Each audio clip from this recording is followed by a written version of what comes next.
Welcome and settle in.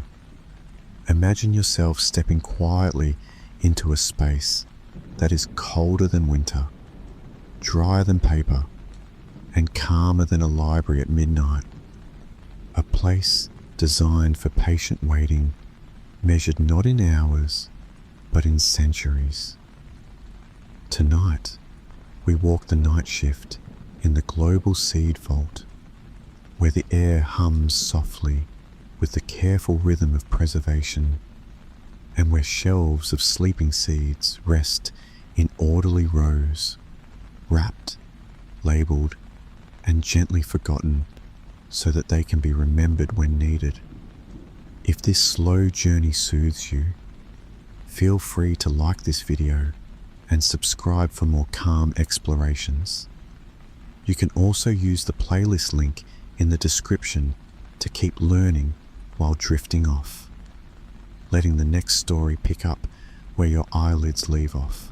What city country are you watching from right now?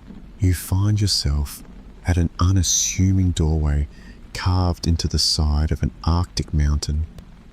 The ground underfoot crisp with invisible ice crystals. The air so clean it almost rings. The sky is deep and quiet, and if there is a glow, it is soft, a distant low light that does not demand attention. You step through a small vestibule, hear the gentle sigh of a seal closing behind you, and feel that first calm change in the air. It is the hush of measured temperature and filtered breath, the sound of a system doing exactly what it is meant to do. Ahead, a long corridor of pale concrete draws you inward, and the faint, continuous hum of compressors sets a steady baseline like a distant, unhurried tide. The night shift is about tending to the quiet. No rush, no drama, just a long, even curve of simple tasks. You move slowly, your footsteps soft, your breath visible as a pale mist that dissolves into the dry cold. The metal handrail along the corridor is cool beneath your gloved fingers. The corridor opens to a series of heavy doors, insulating layers between the temperate world and a deeper, older cold. A glance at the wall-mounted screen shows the familiar numbers. The room air rests at about -18 degrees. The humidity held so low that paper stays crisp, and the delicate balance in the seed packets remains undisturbed. The digits change only a fraction at a time, patient and predictable. You check the log, a tidy notebook with neat entries, small careful print. Ink barely spreads in the dry air. Date, hour, temperature, relative humidity, door cycles, any alarms, all kept in a steady hand. The pages whisper as you turn them, a soft, fibrous rustle. You write the time, you make a note of the quiet. The night shift is mostly made of this, confirming that everything is unremarkable. Every door opens with a subdued weight, and every step deeper into the vault feels like stepping slowly through time. The lighting is gentle, bright enough to read, dim enough to soften edges. Labels glow softly under the light, thin lines and clear fonts. Boxes, the color of muted green and grey, sit in organized rows, stacked neatly on racks that make an orderly landscape of shelves and aisles. Each box holds packets, and each packet holds the quiet geometry of potential. A seed, a tiny archive of a plant's entire future, rests in the calm cold, its living chemistry slowed to a faint whisper of possibility. Imagine the gentle structure, repeated, packet after packet, each a small opaque envelope of laminated foil, heat sealed at the edge like the end of a sentence. Each packet carries a code, a name in Latin and in the friendly scripts of many languages, a record of where it was gathered, who dried it, who sealed it, when it arrived. The codes speak a mild, universal language of catalogues, accession numbers, collection site descriptions, moisture content at sealing, the method used to dry the seeds to their safe, glass-like state. The script is simple and consistent. There is comfort in the sameness.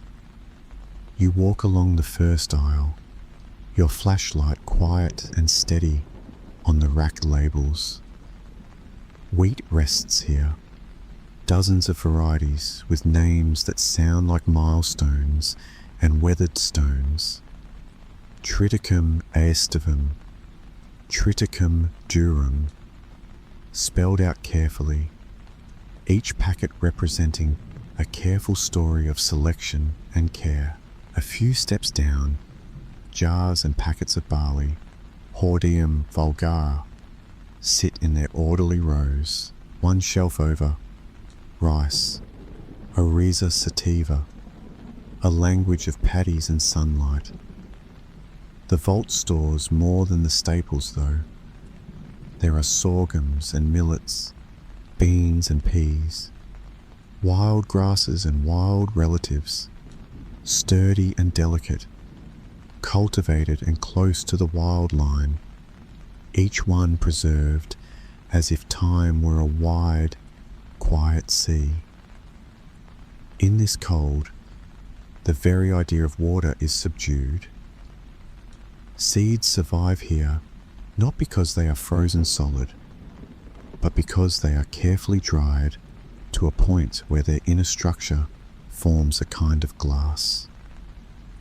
The molecules that usually wander and bump and react are held in place, as if the movement of a crowded square has been paused, every step gentle and permanently slow.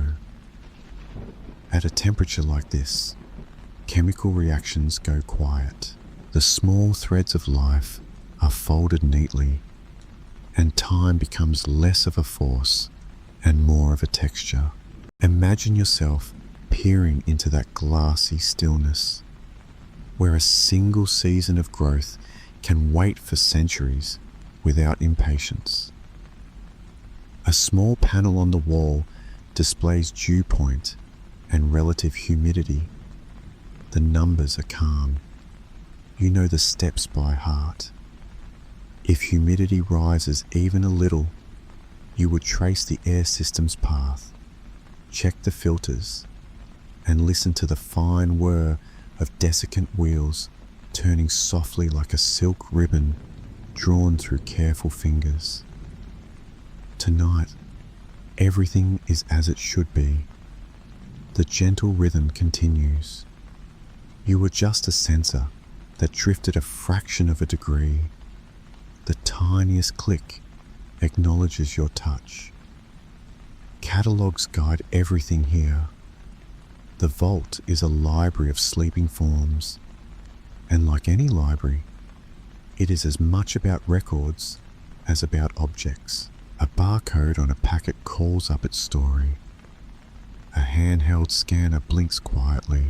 The screen shows the accession number, the depositor's institution, the date of deposit, the count of seeds, the moisture content at sealing measured in a small percentage that matters more than it seems. The database recalls the original collection, the field notes in a warm country far from here, the drying protocols applied, the lab that verified the viability before shipment, the double check on arrival, and the final check after the packet was placed in its precise location. Every step is careful, and every step leaves a readable trace. In the calm of the night, you drift along this chain of gentle confirmations like a leaf in an almost still stream. Some species are called orthodox, seeds that tolerate drying and cooling and emerge with their vigor intact when reawakened. Others are recalcitrant, seeds that refuse to be dried, that need a different kind of care. Tissue culture, cryogenic baths, other rooms and other methods that lie beyond this particular quiet.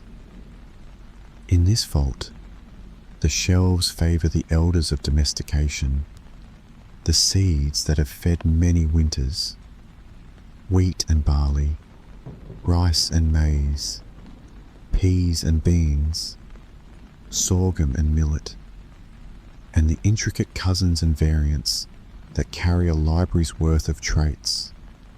Cold tolerance in one, disease resistance in another, a taste remembered from a grandmother's kitchen in a third. The portfolio is a gentle scatter of possibilities, a patient, generous archive. You walk slowly, reading names as if they were poetry. Hordeum spontaneum, Secale cereala, Avena sativa, Lens culinaris, Phaseolus vulgaris, Cissa arietinum. The letters are small and clear, and you let them float through your mind like small boats in a winter harbour.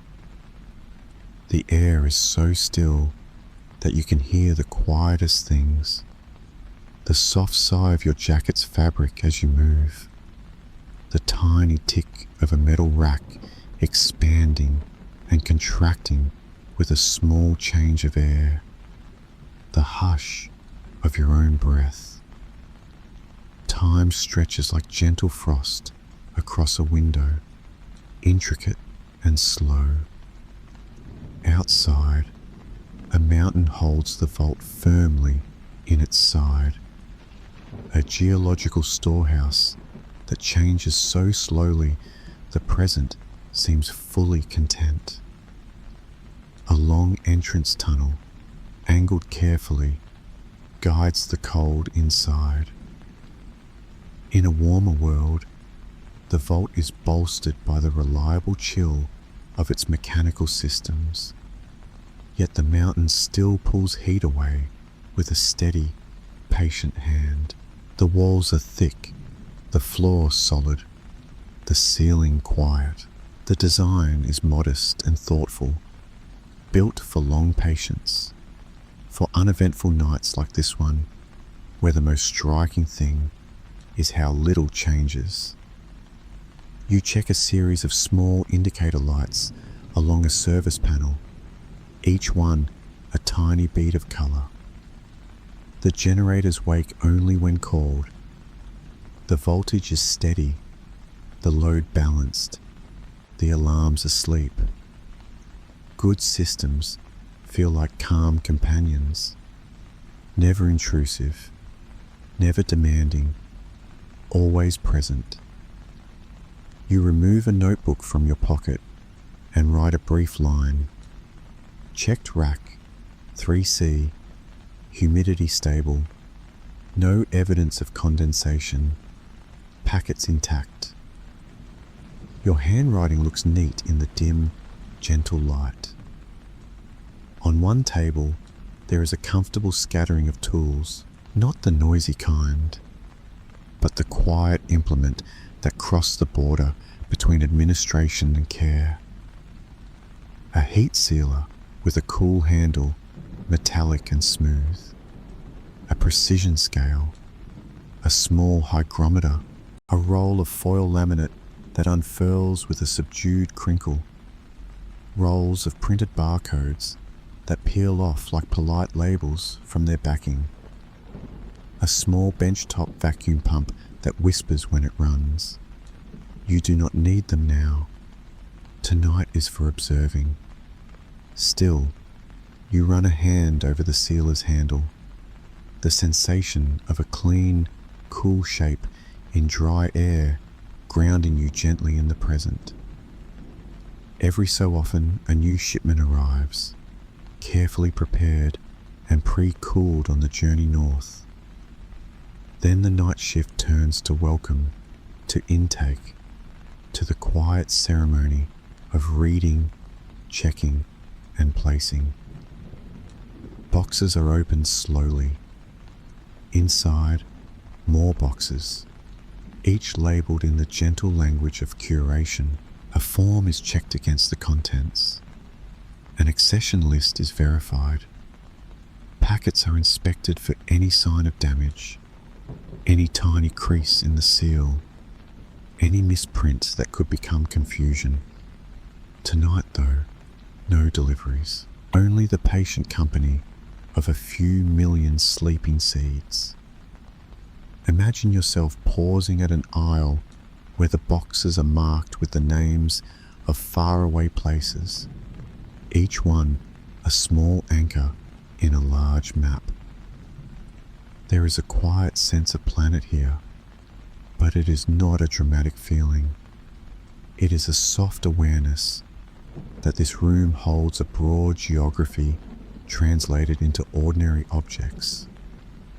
A packet from the highlands of a mountain range rests next to one from a low, wide plain. A specimen collected decades ago sits a shelf away from a collection made last year. The vault is not about now. It is about continuity, about the everyday practice of making sure that tomorrow has reference points. Seeds in a vault like this are kept for the long haul, and before they ever arrive in the cold, they have been gently persuaded into a state of rest. Drying is a careful conversation with water. Seeds are spread in a controlled room where the humidity is lowered and the temperature kept cool.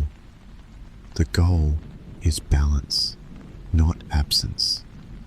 A moisture content around 5 to 7% for many species, enough to keep structure intact and chemistry quiet.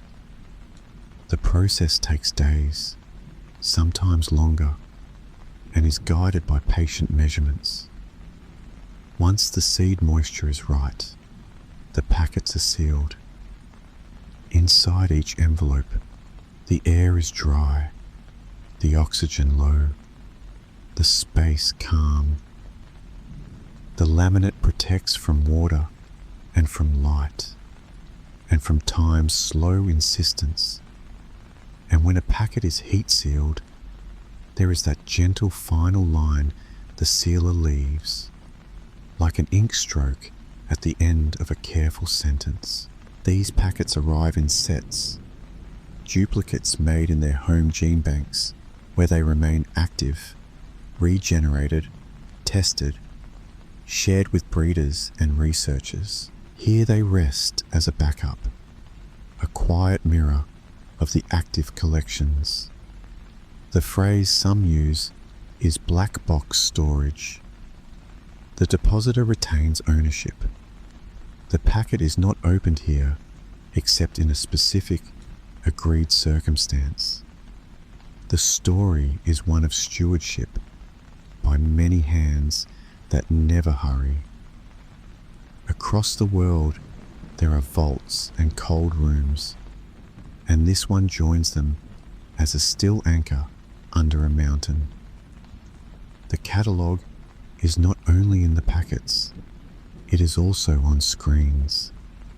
You sit at a terminal that glows softly and read entries that look like small poems of detail. Species name, accession code, collecting site coordinates, altitude, original collector, year harvested, seed count per packet, seed weight, drying duration, equilibrium humidity, viability at last test. Each line a gentle point in a well-made net. The database lets you imagine the chain from field to freezer. A person with a paper bag and a label pencil bent over a plant in sunlight. A lab bench with small envelopes and a scale.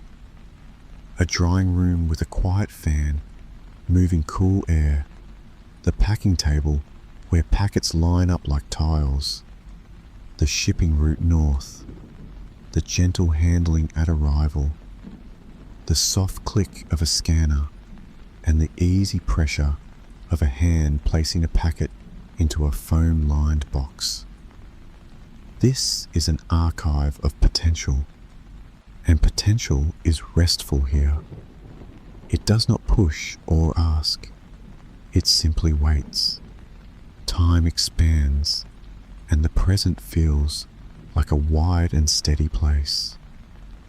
You stand for a moment and look down an aisle and let your gaze soften.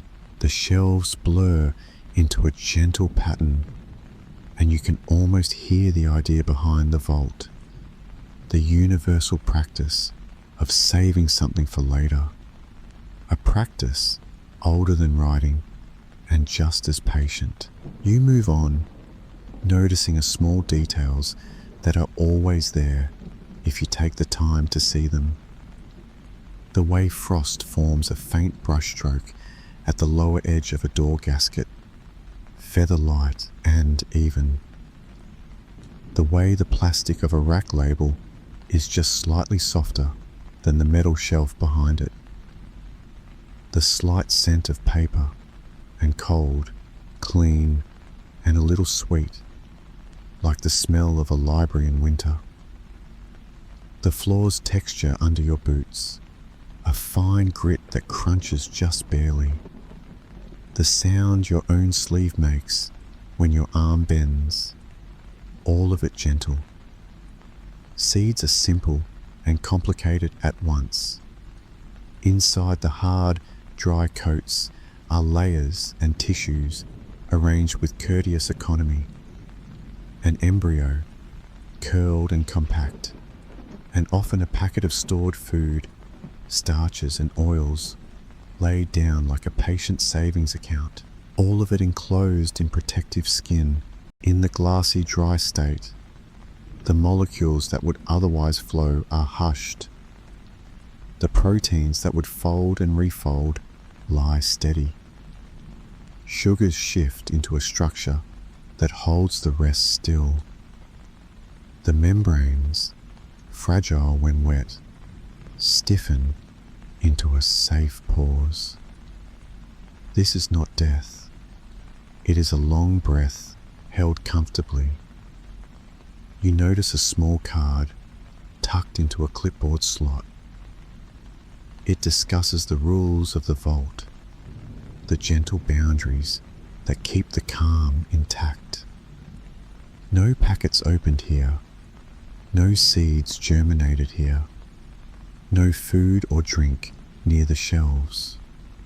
Always check the seals, always record a change. These are not stern rules, they are quiet agreements made when time is the main collaborator. You read them the way you might read a familiar poem before sleep, more for the cadence than for new information. Eventually, you reach a room where the cold deepens by a degree or two. Your exhale briefly makes a small cloud that dissolves with the warmth of your face. You check a gauge, the needle resting well within the calm zone. You run a finger, gloved, along the edge of a rack, feeling the sense of solid emptiness that only very dry places have. Somewhere beneath the mountain, water is frozen into stone. In here, water is only a ghost of a thought, carefully kept at bay so that seeds stay in their quiet. The vault is not only a shelter for species and varieties, but for the knowledge that small differences matter. On one shelf, there is a being that climbs. On another, a being that dwells low, content to lie along the soil. There is a barley that tolerates salt, a rice that grows tall out of floodwater, a wheat that bows its head with dense grain. Many of these qualities are not visible in the packet, but they are there, like a memory you can recall at will. The catalogue preserves this memory in the most ordinary way, with simple, standardized text that anyone can read, today or 100 years from now. You write another line, all quiet. Then you let your attention wander gently over the history that curls through the vault, without ever needing to be loud. Farming is a long conversation with place and season. It is weather and soil and patience, and it leaves traces that look like seeds and like names. Some names come from centuries of use, the syllables worn smooth by repeated lips. Others are scientific, precise, tidy, and international. Both fit in the same database. Both hide in the same foil pouches. The foil is not shiny here. It is softly matte, a muted metal that seems designed to be invisible. Some nights, the air outside is clear, and the stars look crisp. On those nights, after a round through the rooms, you might stand at the threshold and just listen. The mountain remains steady. The wind carries fine grains of dry snow that whisper across the doorway. It is a feeling like standing beside a sleeping animal, the knowledge of large, patient life that is satisfied with stillness. You think about how the vault is a promise of later, and how simple it is to keep that promise. Be consistent, be gentle, be precise. The service logs are unremarkable, as you like them to be. The desiccant rotation is on schedule. The filters are clean. The backup system test is noted with a short, unassuming sentence. You page through recent entries. Names are written in the same small script. Times and temperatures repeat themselves into something like a lullaby. You add your line to the chorus. Imagine yourself leaning against a cool wall and feeling the calm press gently into your shoulders. Here, memory is arranged on shelves, and the future is a kind of rest. Seeds do not hurry. They have successfully avoided urgency for millions of years. Germination, growth, flowering, seed set, and then rest again. An arc that turns and returns in cycles that do not need to be narrated. A vault just extends the resting part, like a long winter that guards spring.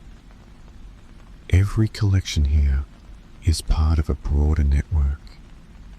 There are gene banks spread across continents, each with its own rooms and routines, each with staff who weigh, test, dry, and record with the same careful calm. Seeds are regenerated by planting them in fields or in greenhouse plots, watched as they grow, and harvested anew so that fresh seed keeps the collection youthful. Viability tests are performed at intervals. taking a gentle sample and weighing it to see how many respond. The numbers are patient, typically repeating percentage values with minor shifts that tell of youth and aging in increments. The vault in the mountain holds duplicates so that even if one location experiences a misplaced box, a failed freezer, or a forgotten line, the story remains whole. The emphasis is not on the thought of loss, but on the ordinary continuity of care. If you look closely at a packet's label, you might see a small field that reads storage behavior, orthodox. The word is quieter than it sounds. It simply signals that a seed obeys the predictably comforting rules here, that dryness and cold lengthen life in a smooth, almost mathematical way. For each few degrees colder, for each tiny drop in seed moisture, life becomes longer. The seeds do not notice the equation, of course. They simply settle into a deeper quiet. There are charts for this, carefully plotted graphs that archivists know by heart. The graphs are resemblances of winter hills, lines that dip steadily and calmly toward long intervals. The night lives in cycles too. You walk and read and listen. You pause and sip water in a room beyond the cold. You make a small note to reorder a roll of foil before it runs low next month. You send a gentle reminder email about an incoming shipment expected in a few weeks. Screens emit small, polite chimes when messages arrive. You file reports. You return to the rooms. The steps are always light, technically minded, but unhurried. It is a good job to have at night, a job that fits the space behind the eyes when people begin to dream. Imagine yourself tracing your finger along a world map on a wall in the break room. Thin lines of latitude, clean arcs of longitude, oceans in a pale color. Pins mark the locations of deposited gene banks. A pin in a hot country, a pin in a rainy country, a pin on a windy plain. Each pin stands for a set of rooms, shelves like the ones you have just walked past.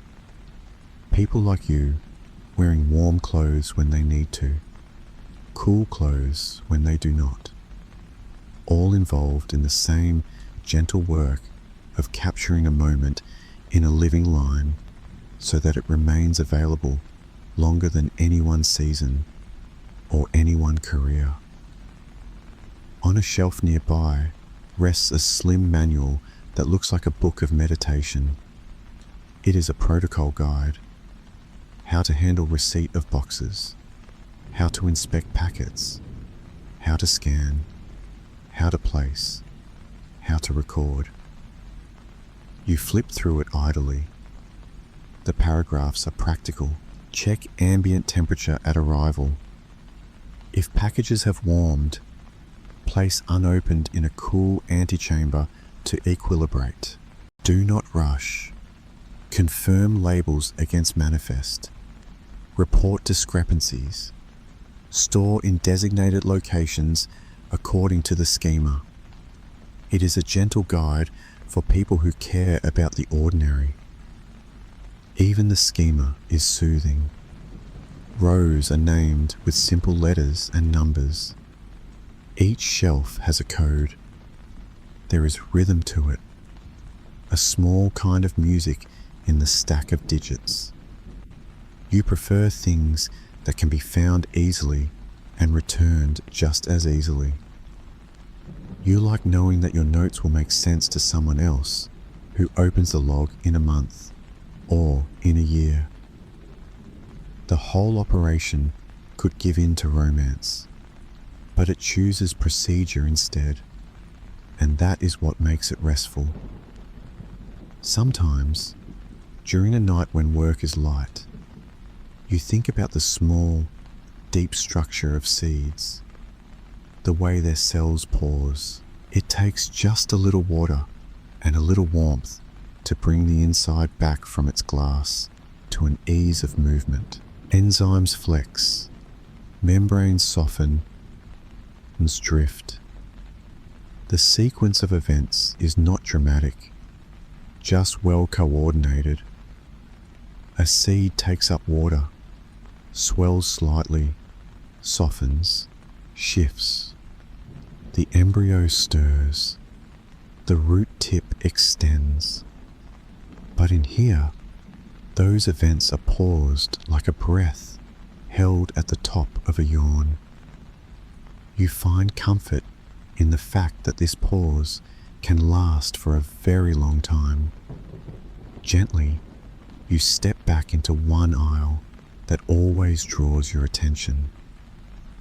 The boxes here carry names of plants once common in kitchen gardens, small varieties with stories told in simple meals eaten without fanfare. There are beans named for towns and valleys, small sweet peas with modest flowers, barley lines known for their smooth malt, rice that cooks with a certain fragrance that makes evening meals a little more tender. The vault reminds you that taste and memory are as much a part of biodiversity as genes and traits, that the reasons to keep a seed are many and all are quiet. The notion of time deepens when you picture how long some seeds may last in such a setting. The numbers in studies are gentle friends. A wheat seed can remain viable for many decades under the conditions kept here, potentially for centuries. Barley too. Some seeds have lasted a very long while, awakened from jars or pits in stories told politely by scientists in careful journals. Not every seed is suited to such retention, but those that are seem built for it, as though they were small clocks wound for long intervals. You do not need exact figures to feel the comfort of it. The important thing is that the practice works in the scale that matters to human history, longer than a lifetime, longer than a generation, long enough that grandchildren can inherit a library still useful. Temperature is a gentle tool. -18 is not chosen by accident. It is cold enough to slow reactions substantially, yet warm enough to be practical for rooms of this size, places where human hands come and go. It aligns with the temperature of many freezers where food is stored, a familiar number that hides a deep chemistry. When combined with dryness, that temperature makes the molecules inside seeds drift less, fuss less, and hold their shape with a kind of dignified stillness. This is why you check the numbers repeatedly, not because they are likely to change, but because their steadiness makes them companions. Now and then, a blue box at the end of a shelf catches your eye. Inside are things that keep this place calm. Spare gaskets, a box of screws, a small plastic tub of silica gel that glows faintly with indicator beads. Silica gel is an old friend in a place like this. Little beads, dull, pastel, tidy. If the indicator turns a certain color, the beads have absorbed as much moisture as they can, and you know to dry them again or replace them. You do not need to do that tonight. It is simply good to know that everything has its watcher and its method. You look at the neat stack of shipping crates in the corner, each one labelled with a depositor's name and a simple symbol. They wait quietly for their next task, willing and unobtrusive. The crates opened earlier in the year were lined with insulating foam, with dry ice above the samples, the cold rising in a patient stream from top to bottom. The paperwork said they left a city far from here at dawn and arrived after a chain of calm hands passed them along. In the vault, the crates are just shapes again, ready to be reused, ready to become part of someone else's story when the time comes. Between rounds, you check the external conditions. A small screen shows the weather outside: dry, cold, calm. The mountain sheds heat slowly, and the air has a faint shimmer. It gets on very cold nights, a shimmer that only the most attentive eyes will see. In the clear, the sky can be very dark, and sometimes there is a curtain of subtle colour, the kind of thing that looks grand in cameras, but in person feels more like a long, relaxed breath. You know not to lean on such moments for meaning. They are simply there, like the soft light on the shelf labels, like the gentle drift of your thoughts. The mid-shift check includes documentation. You tab through a report that recites statistics like a mantra. Number of accessions stored, number of species represented, number of depositor institutions, number of countries participating. The screen lists lines that could be read as if they were a lullaby in the language of numbers.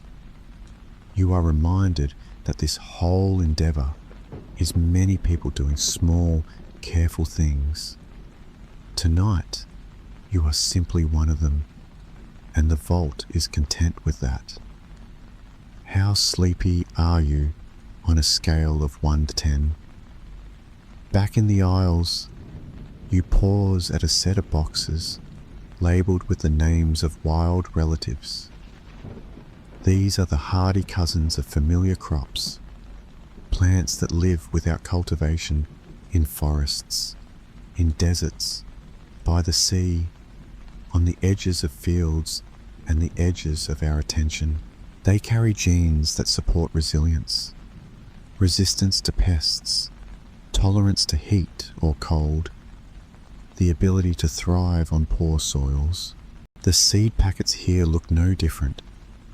Their stories, written in small text, tell of places where roots split stones and where leaves cough gently in salt winds.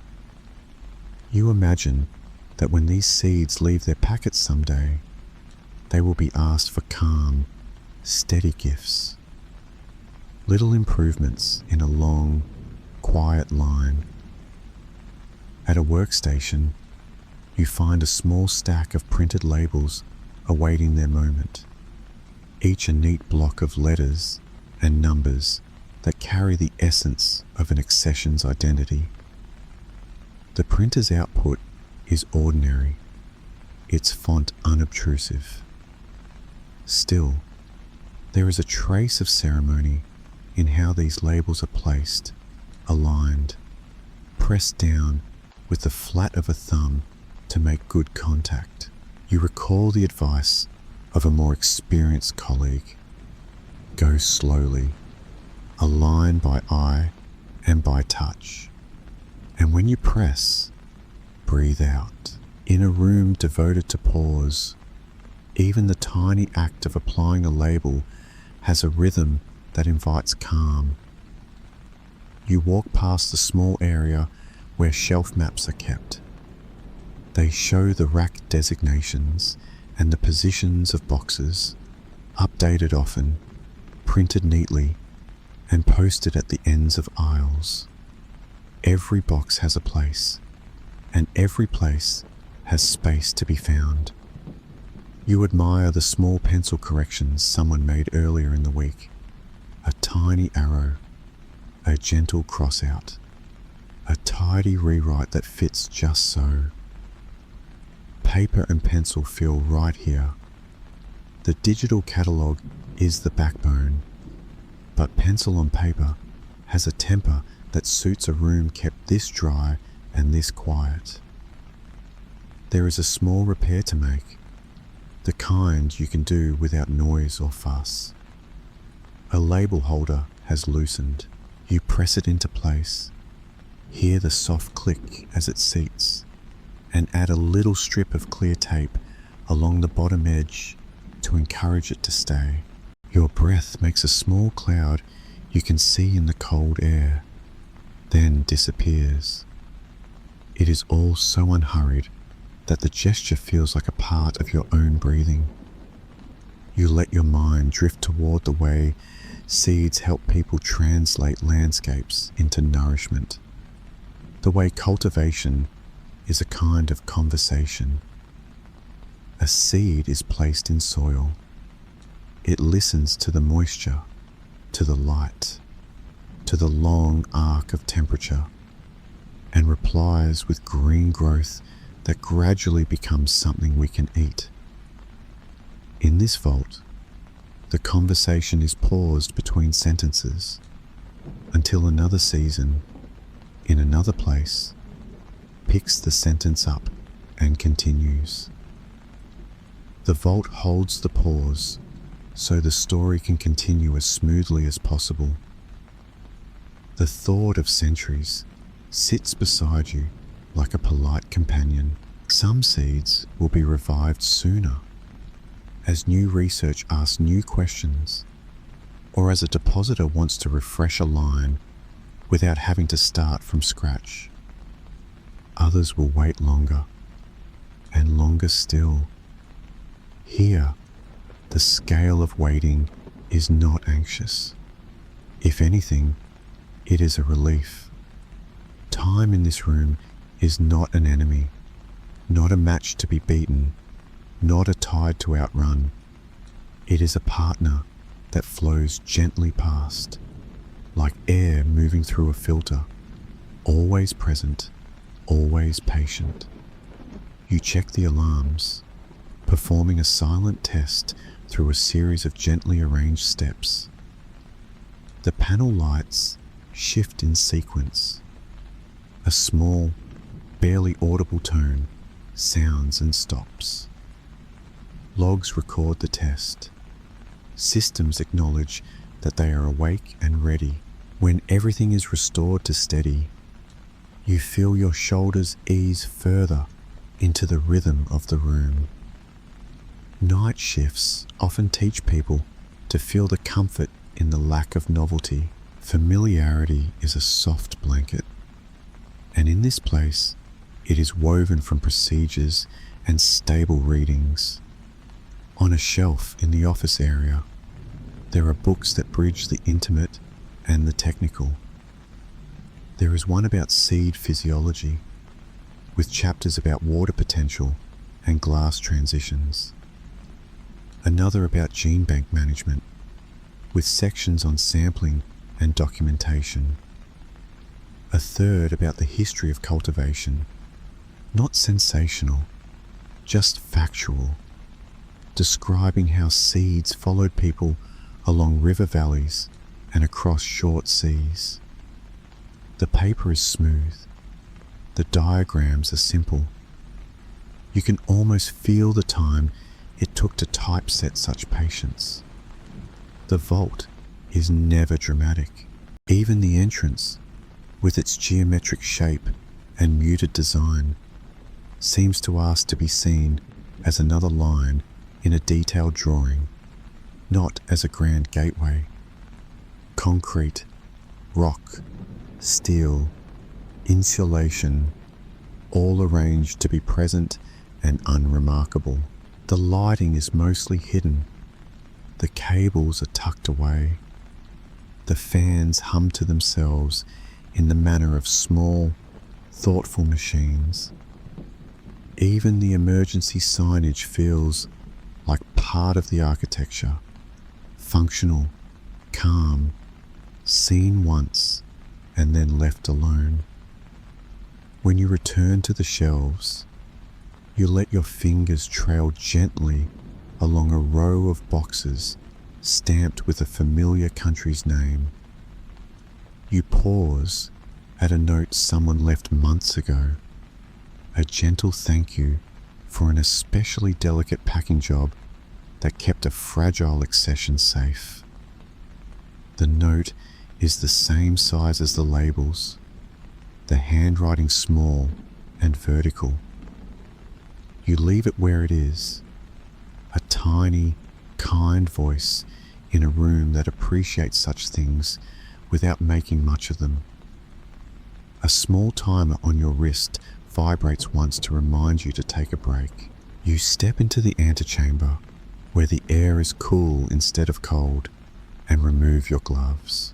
Your hands feel the faint prickle of moving from the vault air to the gentler room, as if the skin is resuming small conversations with moisture that it forgot it could have. You warm your fingers around a cup of tea, decaffeinated, a quiet heat that the cup passes to your palms. You look at the paper cup and the clean shape of its rim and note a brief, ordinary gratitude for things that do exactly what they are supposed to without asking for attention. The desk in this room holds a small stack of correspondence. One letter from a depositor confirms a forthcoming shipment of a maize landrace collected in a valley where nights are cool and days are warm, where the cobs are small but the plants are persistent. Another letter mentions an update to a scientific name, a reclassification that causes label changes but no distress. The genus is the same. The species moves gently within the tree of knowledge, tags and twigs adjusting their labels like quiet museum cards when curators decide that a specimen makes more sense in another drawer. You write a short reply, as plain as water. A generated report compiles a month's worth of door openings. The line chart is nearly flat, with neat little steps that mirror your own visits. The logs make a story of modest motion.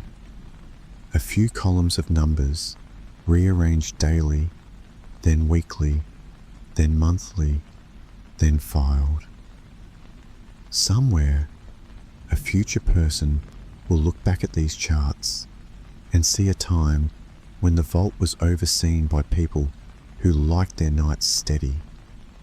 That too is part of the archive. Not only seeds, but the practice of keeping them safe. You return to the shelves. In the deepest room, the air feels almost motionless. The shelves frame a tunnel of tidy boxes that seems to stretch further than it does. It is quiet enough that you can hear a small creak in your boot. The floor reflects a little of the light, like ice beneath clear water. You slow your breathing just because it feels right. You are not performing any task now. You are simply observing the room's contentment with its own purpose. The idea of world in World Seed Vault is gentle and specific. It means that many places and many sets of hands decided together to store duplicates here, acknowledging that a shared place can be an anchor. The vault is not above or beyond. It is alongside. Local gene banks still do the lively work of growing and sharing. The mountain room is the deep shelf where backups wait, tucked into their quiet packaging. It is a structure of trust. Packets arrive sealed and leave sealed unless the depositor asks for them back. The vault staff do not pry or examine. They host. That hosting is an art of neutrality that suits the night.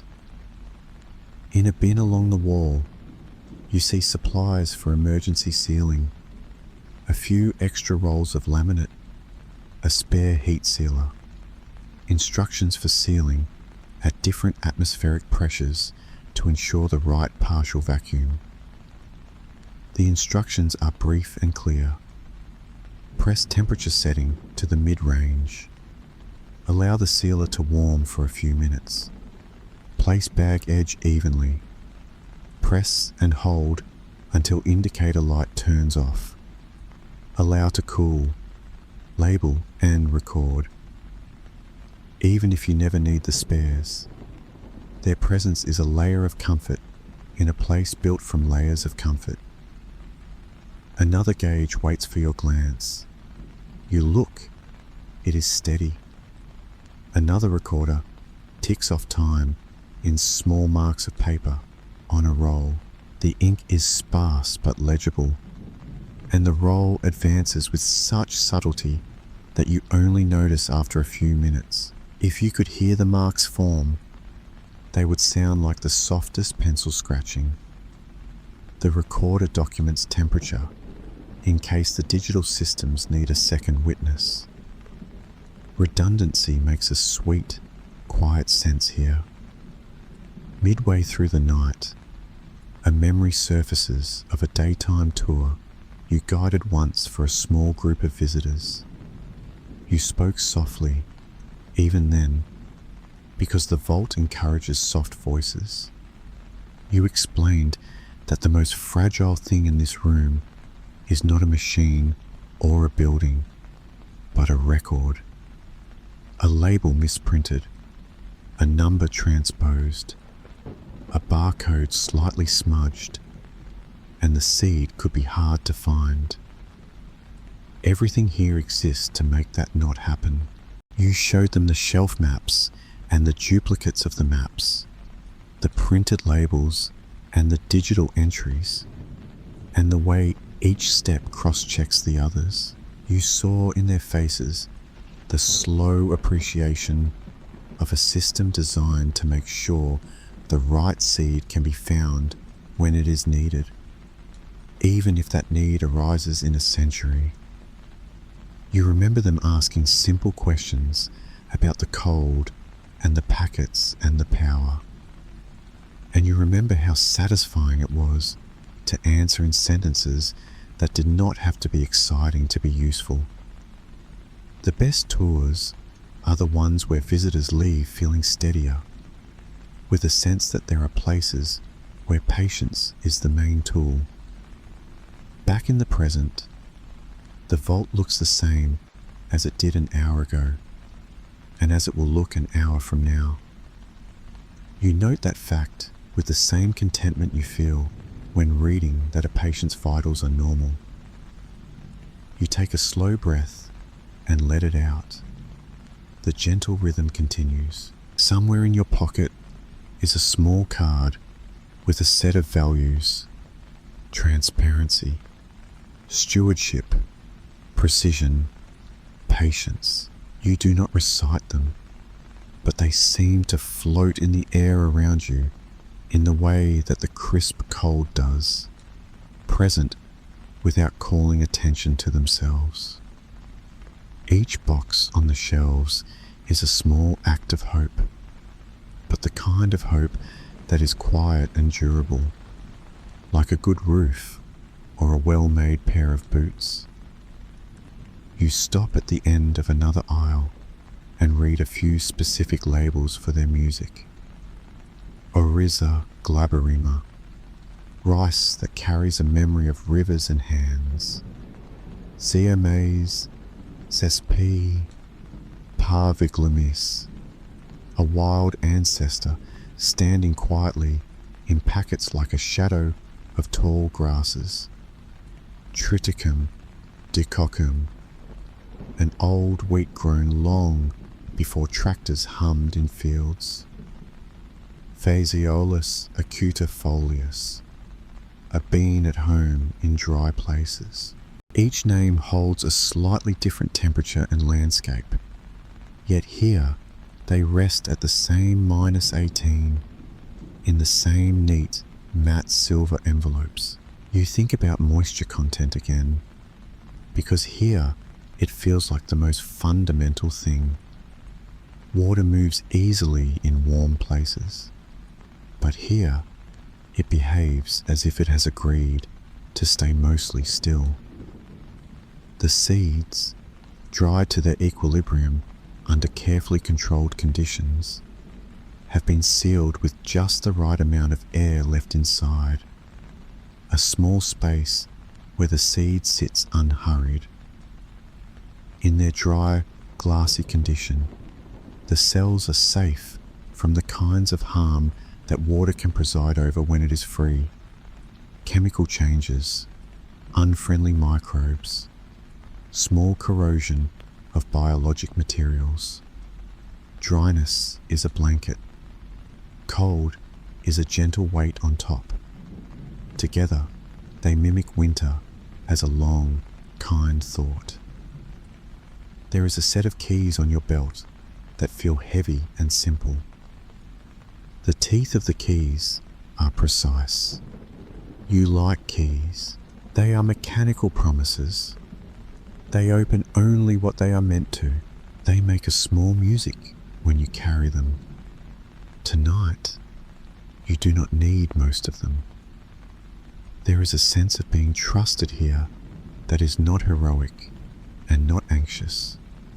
It is the everyday trust of colleagues who know one another's rhythms across months and years, who add their notes in the margin for the next person to see, who point out gently when a shelf needs a label replaced, who keep a small jar of spare pens in the drawer where it belongs. In a quiet moment, you sit. The chair is modest and comfortable, firm enough to keep you awake. The desk is free of clutter. On its surface, there is a small light that glows like a candle might, if the vault permitted flames, which of course it does not. The glow barely changes the air. You glance at a chart that shows long-term temperature trends. The line is steady with small seasonal movement. You nod to no one. The data carries its own reassurance. You think of seed as an idea with a coat, a compact plan wrapped in a travel cover, ready to wait and ready to go. The plan, written in code you cannot see, remembers droughts and floods, winds and shadows, insects and people, and the quiet of dark soil.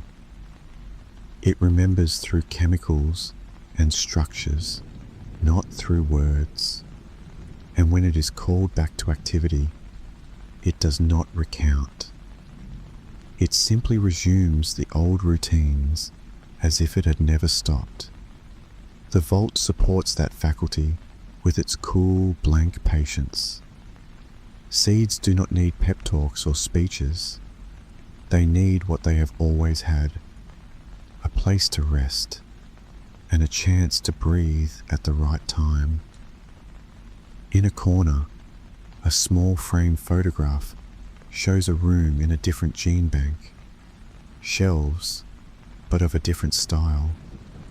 Boxes of a different color. Faces of staff smiling slightly. The small, careful sort of smile people who like their work carry at the end of a routine day. It is nice to imagine that when those staff send a shipment here, they feel something like you feel when you place a packet on the shelf. A sense that the job is balanced, that a circle feels more complete. You pick up one packet and look at it as if it were a card in a deck. You do not open it. You just read. Accession numbers, collection details, deposition date, a code that indicates how many duplicates exist, a code for the type of material, seed, not tissue, not DNA, not pollen. In the metadata, there is often an indication of use: bread making, brewing, porridge, animal feed, horticultural interest, wild edible. It is easy to forget that such words connect the climate of the cold room to kitchens and tables, to early mornings and late evenings around plates that mean less work tomorrow because there is food today. Even those connections should be quiet here, folded into the wider idea of an archive. Another sweep of the aisles. You notice the micro patterns on the rack uprights, the small holes that allow flexibility in shelf height, repeating like perforations on old notepaper. You notice a sheen on the floor where many feet have walked. You notice a hint of a scent on your jacket from the outside air you carried in hours ago, a whisper of snow and stone. You notice that your shoulders sit lower than they did at the start of the shift, and that your jaw has found its neutral. You realize that the vault is good at teaching a body how to be quiet. A small monitor shows a long-term trend of humidity in the intake antechamber. The line meanders slightly, but returns always to its narrow band. You enjoy that. Systems that not only hold a value, but return to it, are the best kinds of companions. Like people who have cultivated their habits over years, these systems have memories built into them. A calendar in the office area shows a month laid out in serene squares. A few dates carry notes. Arrival of accessions from a national gene bank next week. An appointment with an auditor the week after. A maintenance window for the cooling system. Maintenance is a kind of care that suits the spirit of the vault. It acknowledges that nothing lasts without gentle attention, and that attention is easiest given in small, regular doses. You like marking tasks complete just as much as you like doing them. You think about the long hairpin bend of history that leads to a vault like this. People began keeping seeds long ago. Some seeds were stored in pots, sealed with wax. Some buried in cool ground. Some kept in baskets high and dry. A room under a mountain, with concrete and steel and monitors, is a continuation of that practice, layered with modern tools. At the root, it is the same. Put aside a little for later. Keep it safe. Label it so that the person who needs it can find it. The mountain and the machine are just our way of saying we mean it, that we intend to be careful for a very long time. Over the next hour, you allow your pace to slow even more. You catch yourself listening to the fan's hum as if it were a song. You notice that your gloves have a tiny scuff you had not seen before. You rewrap a cable that had begun to dream of looping in a less tidy way. You rest your hand on a box as you look at the next label, feeling the faint coolness through your glove, and then you move on. You live a night in quarter speed, and everything important gets done. In one neat drawer are the instruments for measuring moisture content. Tiny foil cups that look like they belong to a doll's kitchen. An oven that warms in careful small increments. A balance that weighs in decimals that walk gently after the point. The procedure is as careful as it is reassuring. Weigh the seed, dry it under controlled heat, weigh it again, calculate the difference, record the number. That number helps guide how seeds are dried before they enter the vault, a soft measure that stands like a guard at the door. There are other drawers too, with tools you rarely need, spare barcodes, superseded label formats, tapes that changed adhesive vendors years ago and are now here just in case someone is nostalgic for their feel. If you open these drawers, you can smell a trace of adhesives, a hint of paper dust, and the faint metallic scent of the drawer slides. Even the odors in the vault and its antechambers are subdued and ordinary, low and even, friendly to sleep. You recall a conversation with a colleague about the way time passes on night shifts. You compared it to floating in a slow river and letting the banks drift by. If you try to move, you break the surface and strain. If you relax, the river takes you exactly where you need to go. That is the core of this work. The seeds wait. You watch. You note. You adjust a little if needed. You trust procedures. You let the night seep into your bones in the best way. On another shelf, there is a box labelled with a language you do not read, but the accession numbers speak for themselves. You run a finger over the clean lines of the script.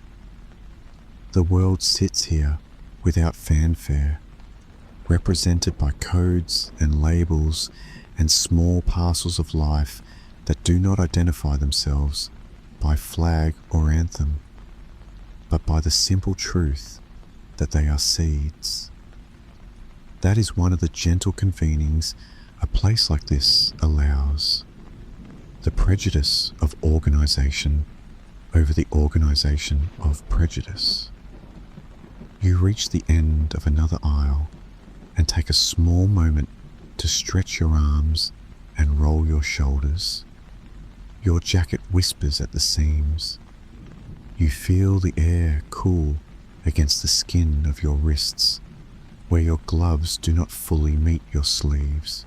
It is a pleasant, alert sensation, a reminder that you are in a working place where sensations are mild and focusing. You take a step back and let your gaze soften again, allowing the world to turn into a pattern of pale and shadow. On a nearby clipboard, a sheet holds a checklist for quarterly reviews. It is not exciting, but it feels like a ritual worth respecting. Check that shelf positions match maps. Verify that boxes are intact. Look for signs of wear. Replace labels where edges have lifted. Review return protocol. Confirm depositor contact details. Update the emergency contact list. The boxes and shelves accept your attention without reacting. The quiet is its own approval. A small wooden pencil sits in a cup. Its eraser is worn down from gentle use. You sharpen it with a hand sharpener that makes a faint grainy sound. The smell of fresh cedar curls up for a moment, warm and clean, oddly at home in the cold. You make a small note on a sticky square and place it in the right spot on the right page. And then you look at that page for a moment longer than strictly needed. The orderliness feels restful.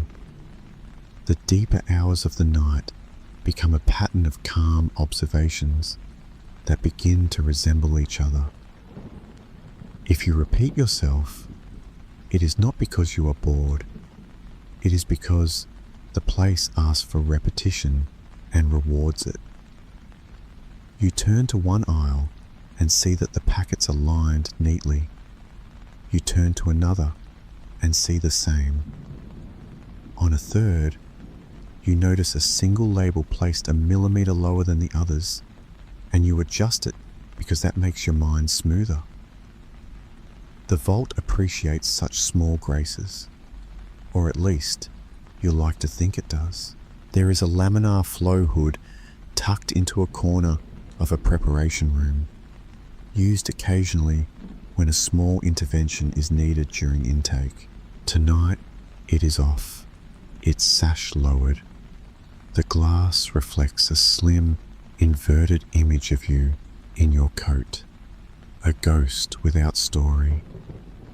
You touch the glass with one gloved finger to satisfy the small impulse to mark your night with a moment of physical contact. The print does not remain.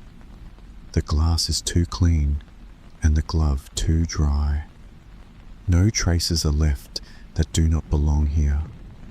Seeds, even when thoroughly dried, retain a whisper of their environment. Some smell faintly of the places they came from when you open the packets elsewhere, though not here. While sealed in the vault, they exist as perfect, quiet objects, reduced to the idea of themselves. The field is stored in their code, not in their scent or feel. The absence of those things in this room is part of the discipline that lets the presence remain pure and available later. You return to the small table with the scanner and pick it up, the device warm against your glove.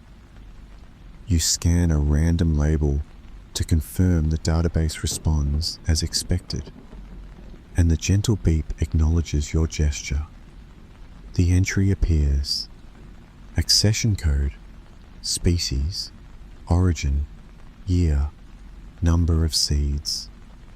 You note the position in the rack.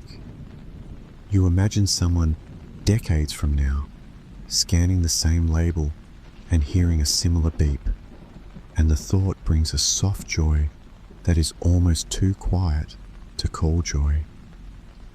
In another room, you check a set of oxygen sensors.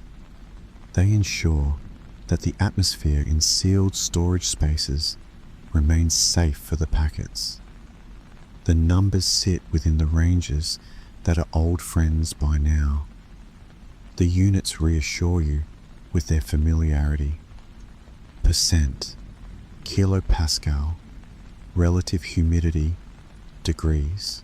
Language that needs no metaphors to be comforting. Occasionally, new technologies propose themselves for the care of seeds. Automated, robotic systems that could whisk packets to and fro. Remote sensing that could track every metric in second-by-second detail. Those have their places, and perhaps they will find homes in rooms like this. But the night shift remains elegantly straightforward. A person walks, looks, listens, checks, and returns to sit and write. The human rhythm is as appropriate to nights as the plant rhythms are to seasons. Both are cycles of gentle, repeating acts. Sitting again, you look at a plain wall and let your mind drift over the wall's quiet surface. The paint is a simple pale color that does not call attention to itself. There are no frame posters, no inspirational quotes, no elaborate art.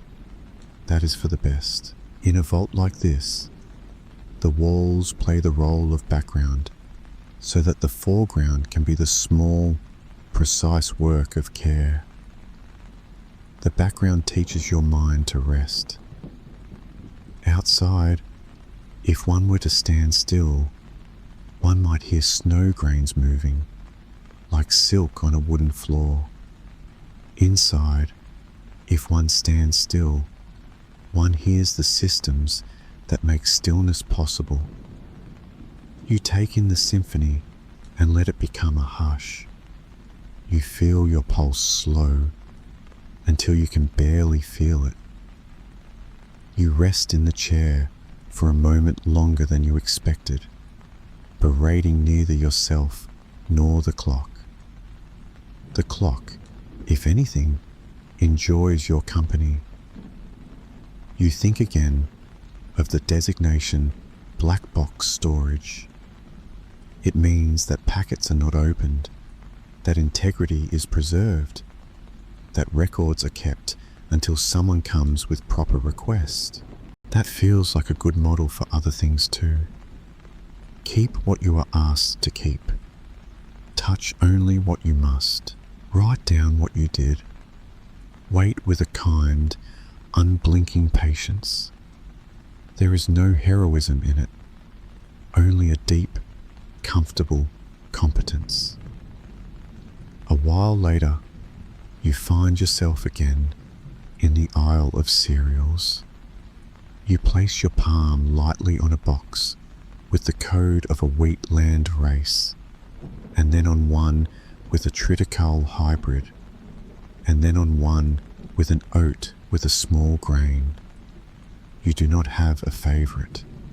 It would not be appropriate to choose.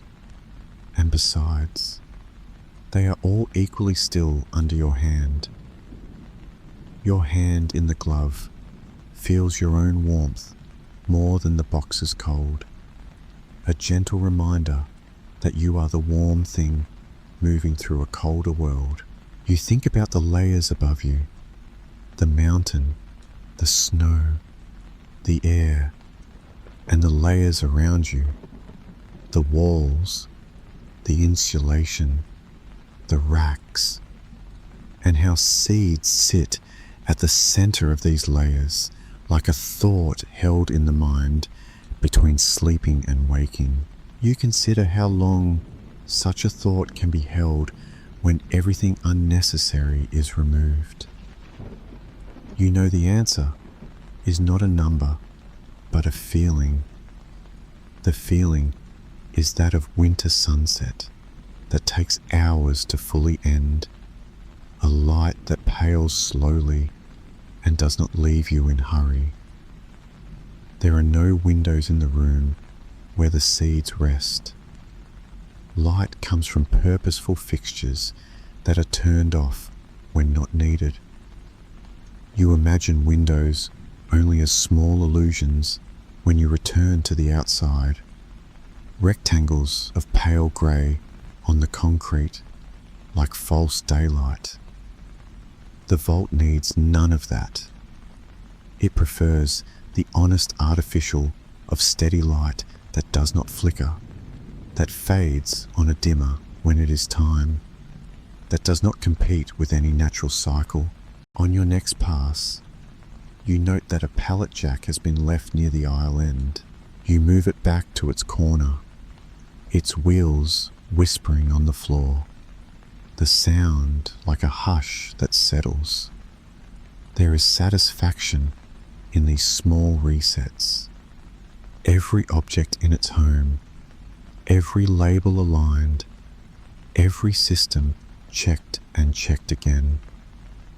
The vault rewards such ordinary dignity. In a drawer, you find sample envelopes, delicate and smoothed, like the thick pages of a book you liked to read quietly when you were a child. They are used when a depositor requests the return of a packet. The act of return is as gentle as the act of receipt. The accession is located, escorts chosen, the packet retrieved, the journey prepared in reverse. It leaves in calm, again, with numbers and notes and signatures that mark but do not slow. As you stand by a shelf, you watch a small speck of dust float in a beam of light. It looks like a tiny star moving comfortably in a universe made from air. The light shifts and the speck disappears. Whatever is unremarkable here is welcomed. The vault does not want miracles. It wants accuracy turned into a public service. It wants seeds to be stored, then kept, then retrieved, in the same quiet voice.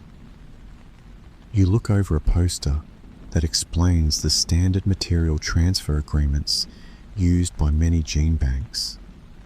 The language is legal but clear. Use is permitted for research and breeding. Benefit sharing among participants.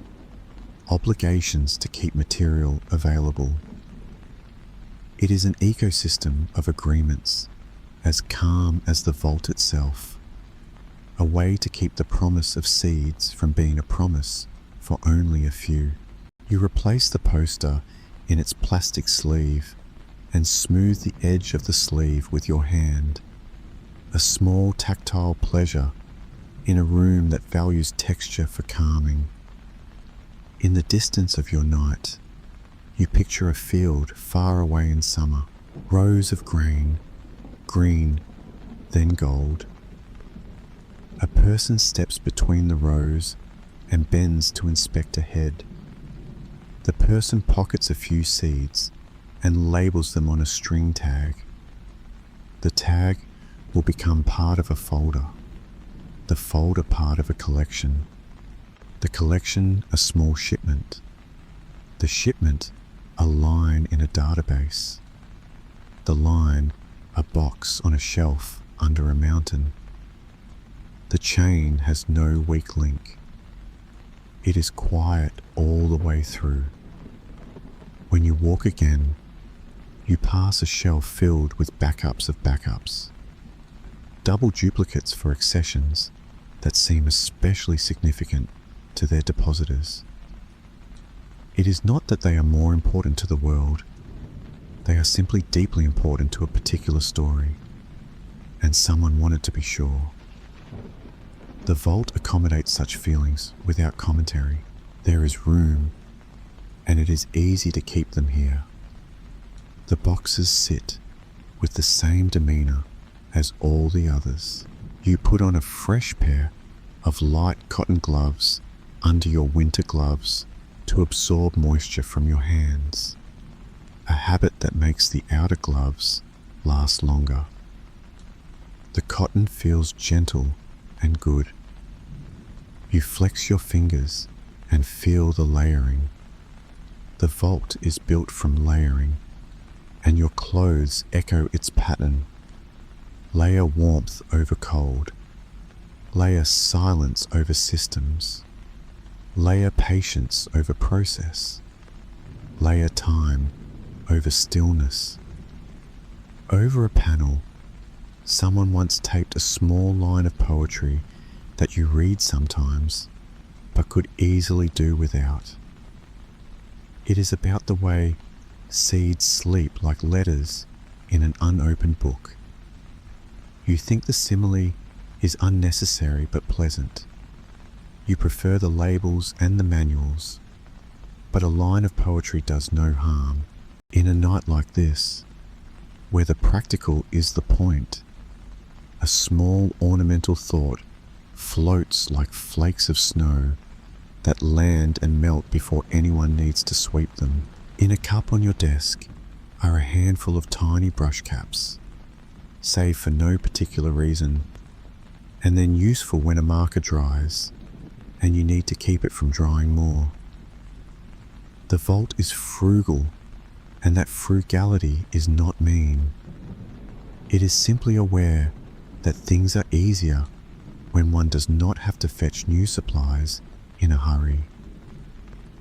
The night shift honors that, because the night is the best time to be prepared for the day on behalf of the day. The idea that seeds in a place like this have thousands of years ahead of them is not a boast. It is a measured, careful forecast using the best understanding available. The word 1,000 is used here as a reassurance that the vault cares about spans longer than the everyday. Whether a particular packet lasts 100 years or 1,000 or more under these conditions is less important than the reason they might need to wait that long. The vault is patient until someone with a clear, sensible need asks it to act. That is enough. You approach the final rounds of the night. There is no finishing here, not really, only tending that passes from one pair of hands to another. You check the logs one more time. The handwriting lines up in a neat sequence that moves through the hours. Temperature steady, humidity steady, door cycles minimal, all systems normal, all readings quiet. You initial your entries, a small signature that looks like a lullaby. Before you leave the cold room, you stand for a while without trying to do anything. You simply exist in the air, in the -18, in the dryness. You feel the way the dry air moves across your face, the way your eyelashes feel, the faint pull of the cold across the skin of your throat. You lean your shoulder against a rack upright and feel the shapes through your coat. You are a living instrument, confirming that the room is what it should be. You whisper something you do not remember to yourself, and the vault is the kind of place that holds whispers without repeating them. On the walk back down the corridor, the lights ahead brighten a little as you approach, the senses aware of your presence. The handrail is still cool, still exactly what it was hours ago. The layers of doors receive you with the same slow acceptance as before. Seals breathe in and out as they release and clasp. Each sound is small and wholesome. You step into the antechamber, and the relative warmth greets your skin like a modest welcome. You hang your jacket on the hook for a moment and adjust your scarf. Your body remembers rooms of different temperatures and recalibrates in smooth steps. The office space seems gently brighter, as if the air itself is silvered just a little by the presence of more moisture.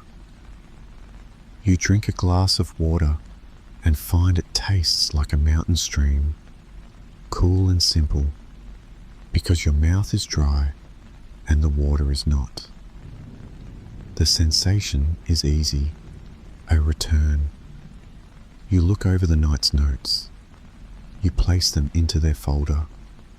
You send a brief message to the next person to remind them of a minor observation. One shelf label was reworn and has been replaced. Nothing else to note. That phrase is the perfect line for a shift like this. It means that the seeds slept undisturbed, that the room did what it was built to do, that the world's small archive of potential had another peaceful night.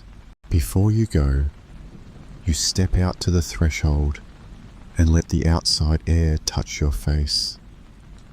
The sky has changed a little. The mountain is as still as always. Somewhere far away, dawn happens. But here, the light is only a feeling that the dark can be softer than you remembered. The entrance to the vault looks like a quiet statement written on the side of stone.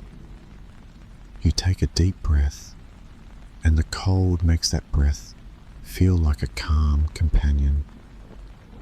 It is time to rest, or to begin, depending on how your hours mark your day. Imagine yourself now back in your own room, warm and still, carrying the quiet from the vault into your pillow and blanket. The night shift in the global seed vault is the kind of work that keeps you company even when you leave it. It lingers as a steady hum, the remembered smell of cold and paper, the feel of labels under your fingers, the contentment of shelves that hold what they should. The careful numbers follow you gently into sleep, where they become simple, friendly shapes in your mind. The minus sign, a thin line like a horizon, the digits resting like small stones. You close your eyes and picture the seed packets again, their surfaces matte and smooth, their tiny codes like constellations that only cataloguers know by heart. You do not need to read them now. You only need to know that at this very moment, in the dry, ordered cold under a mountain, a million small archives of life are resting, and that there is a human rhythm, careful and kind, keeping watch. You breathe in, you breathe out. The gentle rhythm continues. As you drift, know that you are safe and that the world keeps some of its promises by doing ordinary things well. The vault does not boast. It does not glow. It simply works, night after night, so that when questions are asked later, there will be answers. And when needs arise later, there will be solutions close at hand. Sleep takes the place of the night shift now. Let it.